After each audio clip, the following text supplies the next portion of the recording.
Wake up! Oops, maybe if I don't hit the test. Wake up! Wake up. It's time for the Abby Nights Morning Show. It's time for the Abby Nights Morning Show. Listen to the Abby Nights Morning Show, Monday through Friday, 6 till 11 a.m. Time for celebrity interviews on the Abby Nights Morning Show. We're getting up close and personal with some of your favorite celebrities. We're getting up close and personal with some of your favorite celebrities. It's DJ Khaled. Hey, this is Beyonce. What's up? This is Janae Aiko. What up, y'all? This is Cardi B, and this Megan Thee Stallion. Turn it up. What it do? It's your boy, the baby, waking up right here. On Rhythm 105.9 FM. What's up, Sacramento? Super excited today. I have the one and the only Dr. Fink on the line. How you doing? I'm doing pretty well, actually, quite well, in the midst of all this chaos and stress and,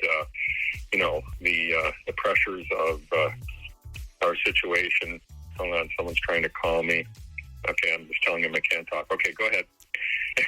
But, no worries. Otherwise, I'm doing okay, but I've had my emotional ups and downs during all this, as you can imagine, especially being in Minneapolis, where this whole reawakening of the civil rights movement took place, and it's just is very, very emotional for me to see all that, and it just really it was difficult to watch. But I'm doing my best to be a part of it and to be an activist within this situation. It's not easy for me because I can't really participate in a big way as far as, when the protests were happening, I couldn't really get out and do it because of my age and medical status. But, I didn't want to be exposed to COVID and all that. So, I don't know. It just really saddens me what is happening around the country and has been happening around the country for many years. Emotional. Yeah, it's emotionally been very difficult, and it continues to be as we watch so many of our colleagues and people, fall ill with this awful disease, and some of them not making it through it. It's very disconcerting and sad. And right now, people on our work team where I work, several people have had it. Fortunately, nobody's succumbed to it. But one of them right now is having a rough time, and I just hope he can pull through. So that's where we are. It's just one of those things. What a year. That's all I can really say is what a year at this point. I just don't even have words. I'm pretty much speechless. 2021's around the corner, and I'm like, I don't even know if I should be excited or stressed. Well, we shouldn't be totally excited until they can ramp up these vaccines and really get them out to everybody. And there's so many conflicting reports happening right now from the so-called medical community and experts and government officials. One day they say, everybody vaccinated by April. And then next thing you know, no, end of summer. It's like, what?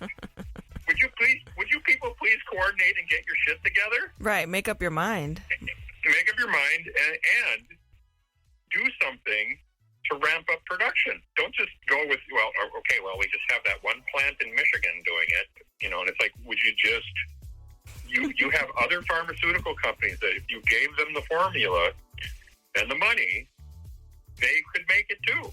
And they need to do the Defense Production Act. They need to implement that. And Trump never did. He never really officially went there, even for masks or anything really much, did he? He just sort of let everything flounder. I tend to look at it as like he just almost felt like he wanted to go there. Like he just didn't. The news yesterday about a gentleman in his administration who was touting that we should all go to herd immunity and kill off 2 million people in the process to get there. So it's just really just irresponsible and just stupid, just stupidity. Anyway, that's all I'm going to say politically today. Thank you. Yeah. Thank you very much. Okay. No, I think it's a lot of what so many of us are thinking these days, actually, and it's just like I said, what a year. I don't even know how to wrap my brain around it at this point. But I know you've had a tremendous career. And we'll get into that in a little bit. But I was wondering if you could, how would you describe your childhood? That's going all the way back. Well, my childhood was so wonderful in many respects. I mean, of course, everybody has childhoods where you have your ups and downs, and you have your learning and difficult moments and your mistakes that you make along the way. But overall, I had the most supportive family and parents that anyone could ask for. And I was brought up in a household with music, theater, the arts, culture, everything. And it was given to me on a silver platter. Here you go, Matt. We're going to just present this to you. Take it with it, whatever you like to do with it. You know, here, we're going to give you the opportunity to take piano lessons at the age of, I think I started when I was about 6.5, 7 years old. My older brother also had that same opportunity and became a great piano player in his own right. And so, you know, just all of those things. You know, I studied theater growing up. I was in plays. I did voiceover work as a kid. I did educational recordings. I even, at the age of 14, had the opportunity to do a radio show where I was the host for educational medical topics, where I was interviewing a doctor, a real doctor, talking about health topics for kids. And that show went out to all the schools throughout the Minneapolis-St. Paul area, junior highs and elementary schools and stuff, because at that time I was in junior high, so it didn't really go into the high school areas. But there was a doctor, his name was Dr. Fleer. Dr. Fleer was his last name, and the show was called Healthy, Happy, and Safe. I love it. And I was, so they scripted these 4 shows per month. I would go into the studio at what was called KUOM Radio, which was a University of Minnesota radio station. And I would, read these scripts and do the interviews. Once a month, we did all 4 shows, and one late afternoon, I'd go after school and do these. They were like a half-hour segment each show. So, and this was all because my father connected that, because when he went to the University of Minnesota, he helped to run KUOM for a while in his early years, when he first was married to my mom, and just after graduating from there in 1952, I believe, he was involved over there, and then he was doing commercials and writing scripts for commercials for another local radio and TV station called WCCO here. And then he went into the family business, which was advertising specialties, which his father started way back in 1931. He was an immigrant from Warsaw, Poland, and came over in 1920 with one of his older brothers. They emigrated here in New York. They came right into Ellis Island. I even have a record of when he came in and all that. Someone found that for me years ago. So I know what boat he came in and where he came into New York, where he lived for a couple of years before they moved to Minneapolis. And then he started that business, and then my father joined in with that business, and then my older brother also went into the family business, and now he's become a family lawyer. He became a lawyer about 10 years ago. He got out of the family business. He decided to move on to something differently, so he sold the business and did that. But during my time, because I started so young playing music and doing theater, because both my parents had degrees in theater from the University of Minnesota where they met. My mom is from St. Louis, Missouri originally. And they were highly active in community theater and professional theater throughout my childhood. So my first play I ever went to, I think I was maybe 3. Wow. And I saw them in a play, maybe 4. I don't know. I'm right in that age range. And I'll never forget it. They did this play called 3 Men on a Horse, this comedy. And it was just tremendous. It just made an indelible mark on me. And of course, I was bitten by the theater bug immediately. And then, of course, at the age of 6, when the Beatles came on the Ed Sullivan Show, that was the other epiphany for me when I saw that. Not that I hadn't seen other musical acts and all that on Ed Sullivan, because that's what you watched every night as a family in those days. But when the Beatles hit the stage, that was it for me. I went, oh my God, what is this? And I'm 6 years old, witnessing this. Mm-hmm. I was smitten. And that was it. I'll never forget when Sgt. Pepper came out. I was 9 years old. I literally went to the record store and bought it the day it was released because I was, anticipating that, it's released. And I took it home, put it on the turntable, and of course, the rest is history. I was so blown away by what they did that it inspired me to form my first band at the age of 12. And with the neighborhood guys that lived up and down my street, we had musicians, a drummer, guitar player, a bass player. We even had a trumpet player in there who was one of my best friends growing up. And then later we added another guitarist, and we switched bass players out a few years into that. So by the time we were about 14 or so, we had a different bass player. The other bass player went on to become a world-renowned metal sculpture guy by the name of Bruce Stillman. Look him up. He's really quite well known and done some great works of art. And then I grew up literally down the block from none other than the Coen brothers, the filmmakers. So I knew them growing up. I knew Ethan, who's my age. We went to kindergarten together all the way through high school. And in fact, in our senior year, we produced a TV commercial for a class that we did, a multimedia class, where I was the talent behind in front of the camera. He was the guy behind the camera. Wow. That's amazing. I know. It's funny how these things work out, isn't it? And of course, we all know they went on to be highly successful in their field. But I'm not really in touch with them anymore. But the older brother knew my brother as well. I didn't really know his brother too well, but they were a few years older. But he was. But my brother knew him in high school and everything. Wow, what a beautiful way to grow up. Yeah, that's my background and what I grew up with. And, my father made a decent living. We weren't, wealthy by any means. We were just basic middle-class Americans. Mm-hmm. And fortunately, we were able to, have a good life in America growing up. It's like, what more can you ask for? Yeah, amazing family, beautiful childhood, great experiences. I mean, it all makes sense now. I get it. It all makes sense now. But now, with that said, we were taught to, earn our money and work hard and be disciplined and all that. And when I look back on it, I was way more lazier than I should have been. When I think about, boy, if I'd really applied myself a little more there or here or whatever, I wonder where I'd be. But, I still did well in spite of being, thinking, I should have worked harder, Yeah, I'd say. So if you could give your younger self some advice, what would it be? Mm-hmm. Work harder.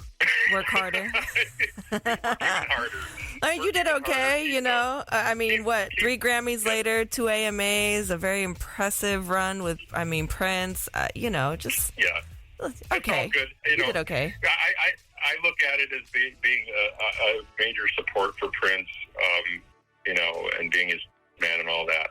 Mm-hmm. So that was a great thing, and contributing to his career in that way and our own careers. So yes, but but after Prince, I got into raising a family and didn't really have a huge desire to be a solo artist that much. Because I thought, well, if I do that, I'm going to have to be on tour a lot. And when we have kids, I just felt I wanted to be around for the kids. So I just worked at home, had the recording studio in the home, and worked in other studios. But it was primarily a studio and producer person after Prince, and didn't really tour with anybody. I'd do an occasional live gig, but then once my children were older, I decided to get back into playing live again, and of course the Revolution reunited after Prince passed, and Prince was even talking to me directly about reuniting with the Revolution in the fall of 2014. We had a meeting, and he was expressing an interest in that. We had a face-to-face meeting about it. I didn't know that's why he summoned me actually over to Paisley Park, because he wanted to talk about it, and I said okay, and I was very excited about the prospect. Unfortunately, he never really made it happen before he passed away. life So, and the unexpected turns that it takes. It's so crazy. Yeah. I mean, Yeah. thinking back at the journey that you've had and everyone that you've encountered along the way, who's been the most impactful person in your life thus far? The most impactful person. Very interesting. Well, obviously Prince was the biggest, and then after that, on an equal footing, probably both of my parents, who were, instrumental in guiding me growing up within the arts field, and so at one time my mom had her own talent agency, was booking talent for voiceover and on-camera work, and my dad was also involved with that while he was running the other business. So, I got to watch all that and see my parents on TV occasionally doing on-camera commercials locally, or, being in plays with some people, and it was really kind of fun. Yeah. At one point, my dad wrote a play that won the national original play for community theater at one point, and I was able to see that happen at the yearly awards ceremony, which they do. Or actually, they show the plays first, and then they do the awards after that. I was down in Omaha. I think I was 14 at the time when that happened. I love it. Thinking back, man, it'd be so cool to have like a whole movie of all these experiences you've had as a kid, because they seem like they just were just kind of mind-blowing in a way. When you think about it, that would have been my dream childhood, because I've always loved everything creative, from music to performance. Just the whole aspect of it, I think, is just absolutely incredible. So, wow, that's all I can really say is wow. What a journey you've had so far. Yeah. We're going to take a quick break, but we'll be right back with Dr. Fink, so make sure you guys don't go anywhere. You're listening to Abby on the Abby Nights Morning Show, Rhythm 105. Back with Dr. Fink. What a journey. What an amazing childhood you've had so far. I can't even imagine what it had to be like to be in your shoes as a kid, experiencing life with no clue for what you had coming down the road. Let's go back a little bit to 1978. Can you tell us a little bit about that band that you joined? Meaning Prince? Absolutely, exactly. I can tell you the first time I ever met Prince was actually at my audition I believe it was October of 1978. And I was basically hounding Prince's manager, Owen Husney, at the time. And of course, I knew Bobby Rivkin, Bobby Z, his drummer at that time.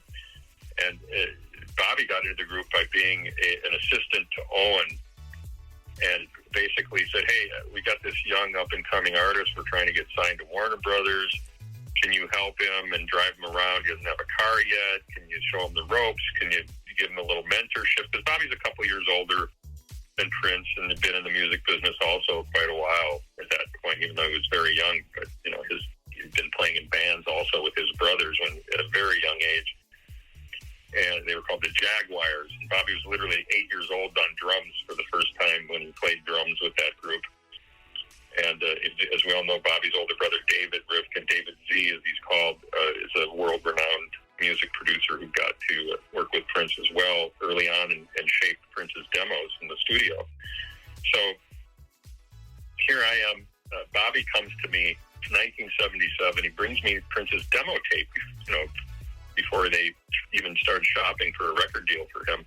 I was playing a gig with my cover band at the time at some local venue, and he takes me out to the car during our break and says, "Hey, you got to listen to this demo." And I go, because I knew Bobby, we both went to the same high school together.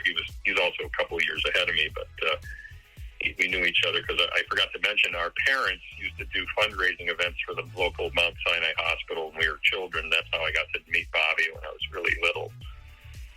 When my parents would get together and rehearse these special skits they would do, and Bobby's father and my father actually emceed one of those events together. And then my mom and Bobby's mom played French maids in a skit one time, dressed up in maid outfits, short skirts and everything.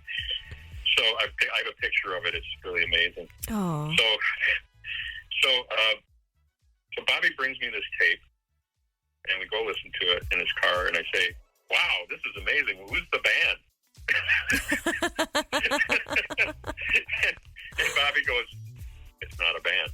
I go, well, what do you mean it's not a band? He goes, it's one guy doing all the instruments, writing all the songs, and singing and performing himself in the studio. And he's your age. I go, what? He's my age? No, at the time I was 19.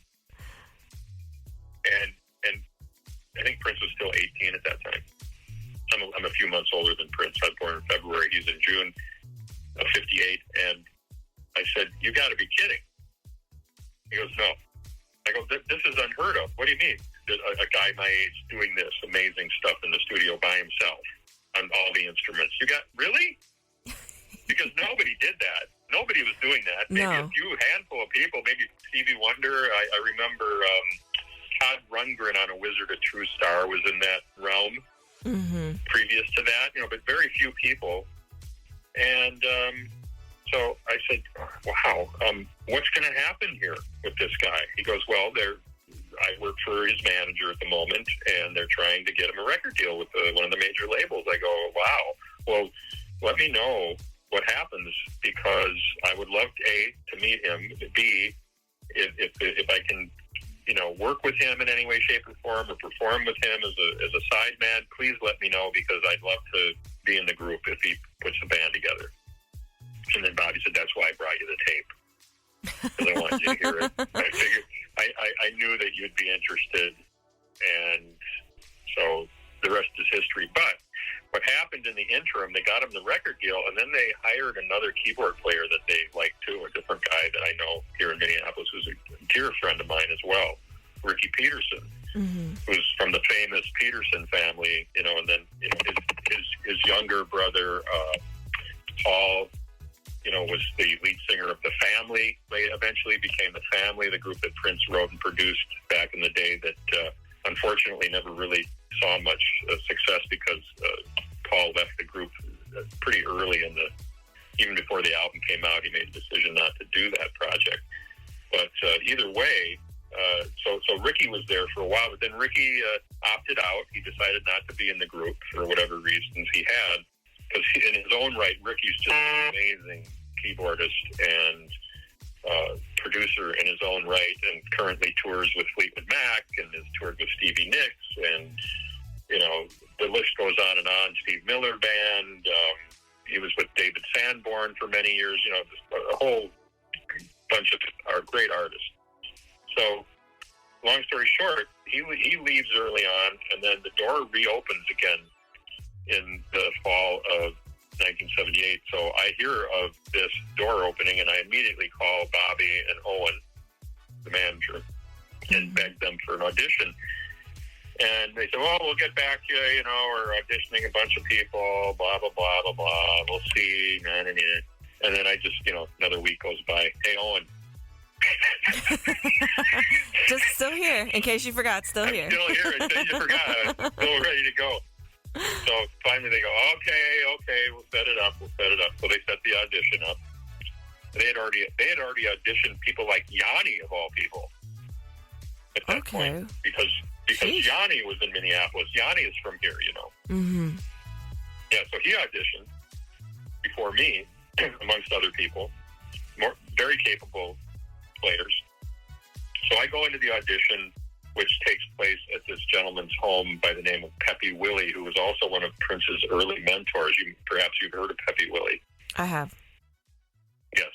So I'm in the basement at Pepe Willie's, and I meet Gail Chapman and Des Dickerson, and Bobby's there, and Andre Simone, or Andre Anderson, as he was called at that time. He hadn't picked up his new last name. So the only person I really knew there was Bobby. So we're waiting for Prince to show up. He shows up, and they introduce me to Prince. I say, hey, great to meet you. I love your music.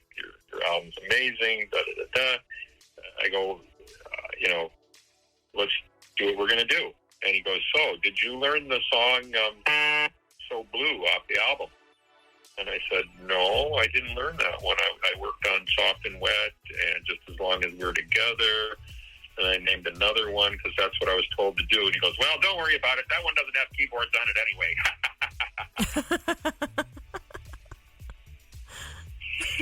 So that was how he broke the ice with me, was by kidding with me and teasing me with a joke. Mm-hmm.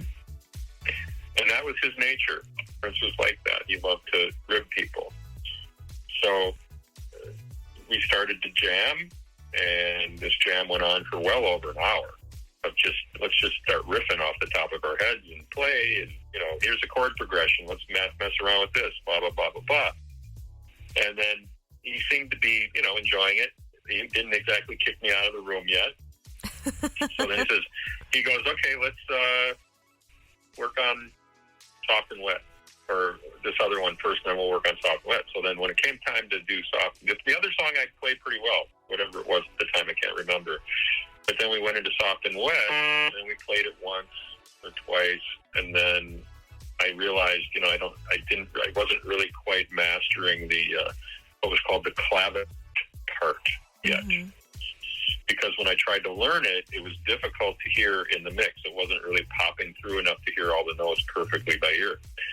So I said to him, look, I know I'm not nailing this yet. Is there any chance you'd be, amenable to showing it to me? Because I know if you show it to me, I'll be able to learn it easier, because it just wasn't popping through the mix enough. And he said, sure. So he's down, and the band kicked in, and he showed me the part. Then he showed it to me by playing it by himself for about 10 minutes. I said, okay, let me try it now. And I nailed it. And he said, you know what? But he's been able to get this part, and nobody's ever asked me to show it to him until you. I go, really? Okay, cool. Well, I'm glad I asked you then, because, it was great. So I said, okay, well, we just jammed some more, played the song, blah, blah, blah, and then we ended the rehearsal, or the audition.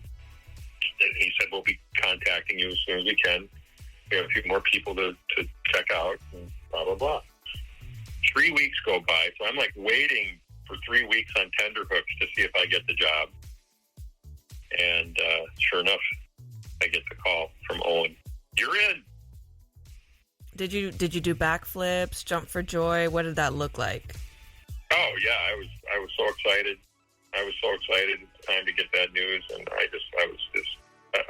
thought, oh my gosh, this is going to be incredible. This is such a great opportunity.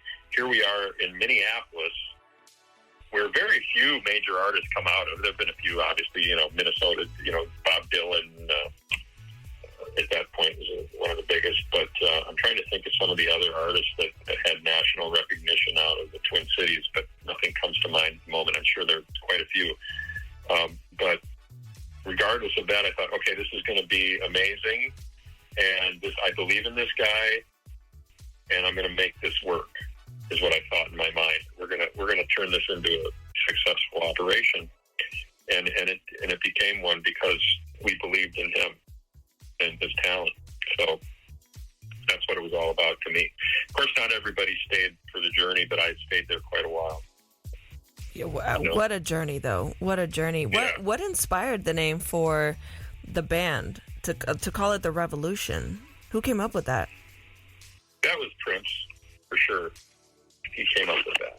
And when you see the 1999 album, the word revolution is spelled backwards within what looks like a football, which represents the dot of the I and the name Prince on the album cover. And that's where he put revolution, or put the revolution. I can't remember for sure if it says a B in there, but that's when he did that. And that was just him when he drew that album cover himself.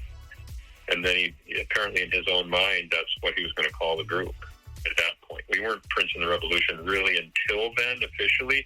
But on the 1999 tour, I don't believe we were billed as Prince and the Revolution. It really didn't truly become that until the Purple Rain album. I would love to just understand the way his brain worked, because to carry a whole entire band in your head and the level of innovation sonically that he had, and I've heard through many people the experiences of what it was like to just be in a creative session with him. And it's just it's one of those things. It's a life experience that you always keep with you, especially when you love and understand music the way that you do. The difference it makes. Yeah. Well, just to give you an idea of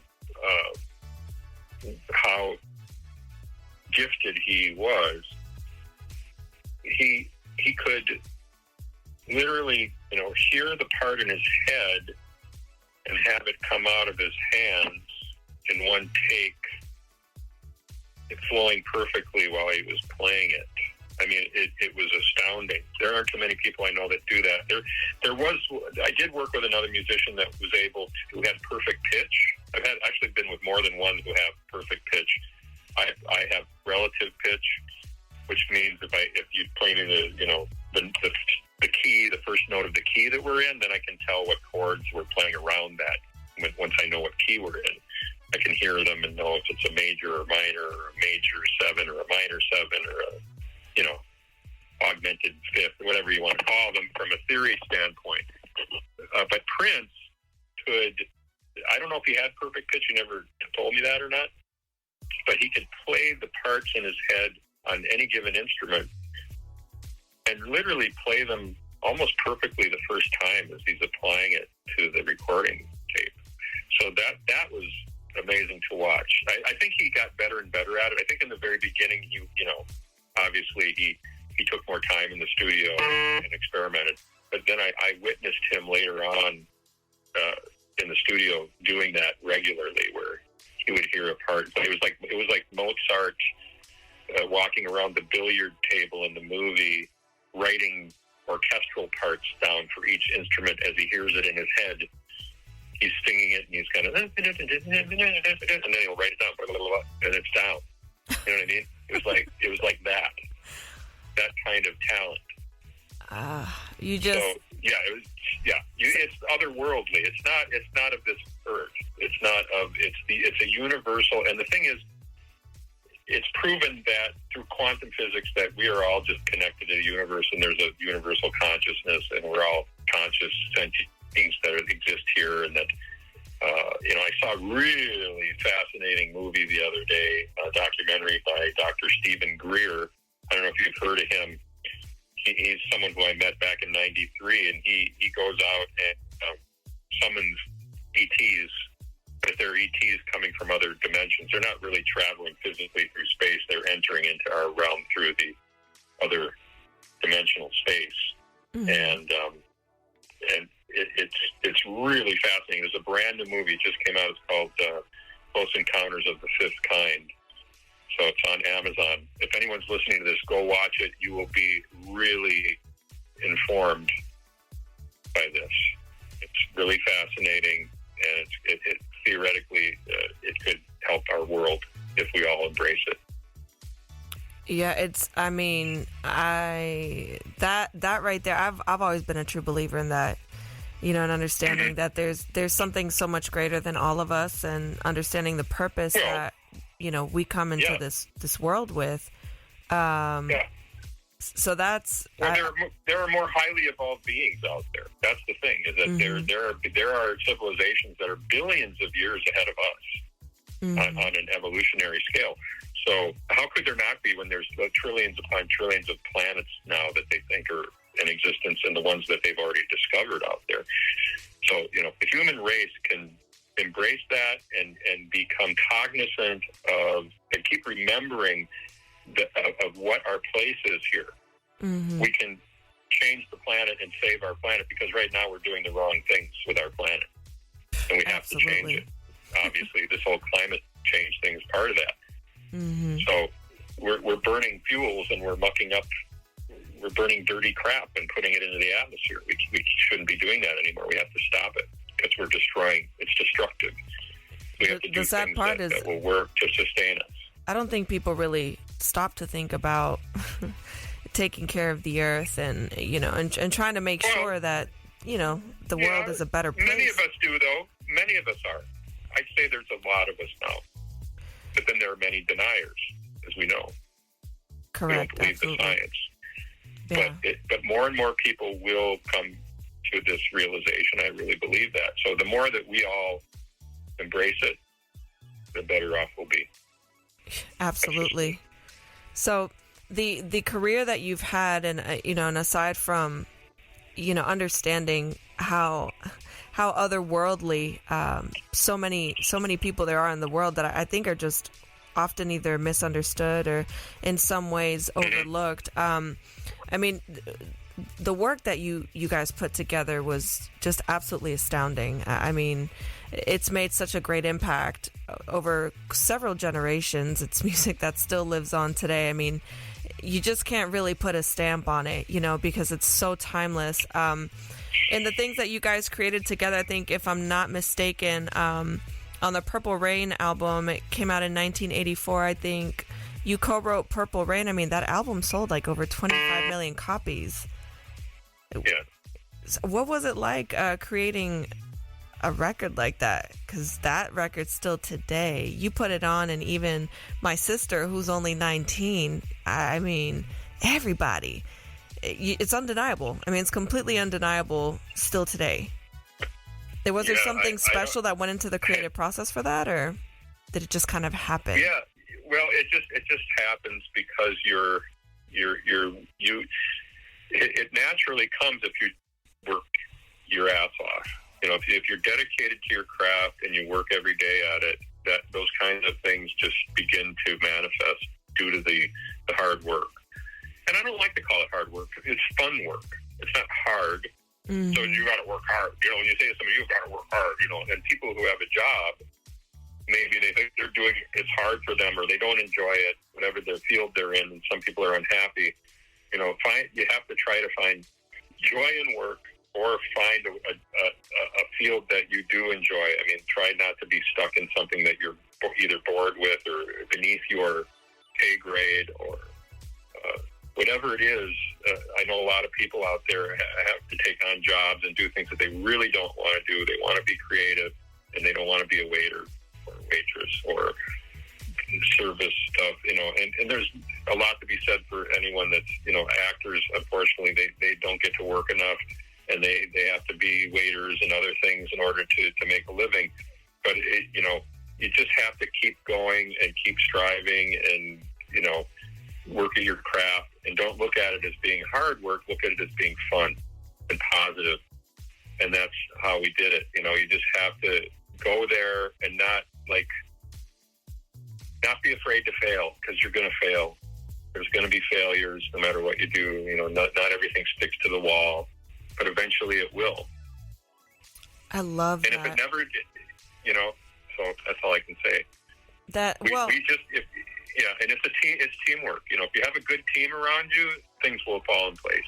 Well, as they say, teamwork makes the dream work. And so as cliche as it sounds, exactly. It really is true. And I think in life, everything is about perspective. So, it's only as hard or as fun as you really see it. And so I think that that's a big key in life, regardless of what it is that you do, enjoying it 110%. So thank you so much for sharing that with us, Inc. So what an inspiring journey that you've had thus far. I mean, so much knowledge, so much positivity. It seems like your life just revolves around staying consistently uplifted and on the go, because it doesn't seem like you take too many breaks. What inspires you most in life? I get inspiration from young people these days, and how they're, doing their creative things, and watching them as they, experiment with all the new technology that's happening, and learning from them too. Mm-hmm. I really enjoy that, and I'm very inspired right now by the fact that they developed this vaccine for COVID so quickly by using technology they've been studying for the last 10 years, which is the mRNA vaccine technology. People have to realize, and everybody's scared of it because, they only did it in a year. That's not right. When it should take 10 to 15 years to do a vaccine. I'm not going to take the vaccine because of that. And then they have to be told, and you have to remember. And of course, the media is trying to get this across as best they can, as far as I can see, is that this has been studied and worked on for at least 10 years now. And they had a lot of information already in place to make this happen. So what they did is they took all their knowledge, and then they did some more, they had a lot of scientists on it working very hard to really ramp up the pace. And then they succeeded at it by using what they already knew. So it wasn't just overnight sensation, like by any means. It was something that's been developed for quite a while, but then they made it come to fruition because they had to, because they needed to. It's kind of like the Manhattan Project when you look at it. Of course. Well, and it's something that's not going to be widely publicized either, because it's been in the works for so long. I mean, scientists are constantly seeing, how they can evolutionize any novelty viruses that are out, any new strains that are created. And so I think that it's widely overlooked, and it's something that is largely under wraps. And, I guess in a way it's not revealed. It's a little more secretive, but a lot of times I think the mass public is always frightened by things like that. So, I mean, that's where we're at now. And I'm also inspired by all the great artists that have been coming out over the last, 10, 15, 20 years, watching all these new people come in and become successful. And it's so difficult to keep up with all the great music that's been made now. There's so much of it out there that I'm not aware of. And I have to go to my two sons who are into music, of course. My oldest boy, Max, and my younger one, Gabe. They both love music. My oldest son, Max, is a producer now out in Los Angeles, songwriter, artist in his own right, and is now beginning to get some traction with his material out there. And he goes by the name of Max Milli, which is spelled MVXMILLI. He's all over Spotify and Instagram. And, I didn't know that was your son. I'm very familiar with his name. Have you heard of Max Milli? I have. Oh, I definitely have. Okay. Well, okay, good. Well, that's nice to hear. So he's definitely starting to get a little traction. The fact that you've heard of him is very inspiring to me. That he's starting to get that kind of traction. So anyway, the thing is that there's just I have to go to him and my other son to say, hey, what's hot? What's the big thing? The new guy, the new up and coming, blah blah blah. Because I can't keep up with it all, and I'm very inspired by what I hear. I very rarely hear the music that the major labels or even the big indie labels are signing to their labels. I don't hear much where I say, oh, that's boring, or no, I don't like that. Usually everybody's ears these days are on. That sounds great to me, and I like all the new styles. I like pop radio right now is a little bit homogenized, but I still hear some good stuff. That I enjoy, and all these new genres that have come out, like dubstep and chill, and things like that. They call, I love this new chill thing that I hear. It's really relaxing yet really fun, and they call it chill. That never used to be a genre, right? It is now. Dubstep never used to be a genre until my sons turned me on to it when they were teenagers. A good 10 years ago. So my son's 25. He's not that far removed from being a teenager, my oldest. But still, it's like I helped to produce a music soundtrack for a video game that are one of the divisions at our company. We have a division called GameSmart at ADX Labs, and they're putting out some games. There's going to be a new game coming out called Rhythm Rumble next year. So I either co-produced, played on, or co-wrote or wrote, several of the tracks. And then I had another 8 composers I brought in, people that I know around the planet to work on it, because every genre of music is represented in this game. And I don't profess to be the guy that can do them all by any means, So I just worked on stuff that I knew were my strengths, and brought in people that were experts in their genre, and it's turned out really well. It's going to be a lot of fun. It's all instrumental music except for the title track for Rhythm Rumble, which, by the way, my son Max wrote. Wow, look at that. So Talk about carrying exciting. on the family legacy. That's right. And this is his first foray, as they say, into gaming music. I've done video games in the past for some other PC games and things like that. I worked for a company here in Minneapolis called King Show Games, doing their sound design and music and sound effects for their slot machine games, video games that are casinos all over the place.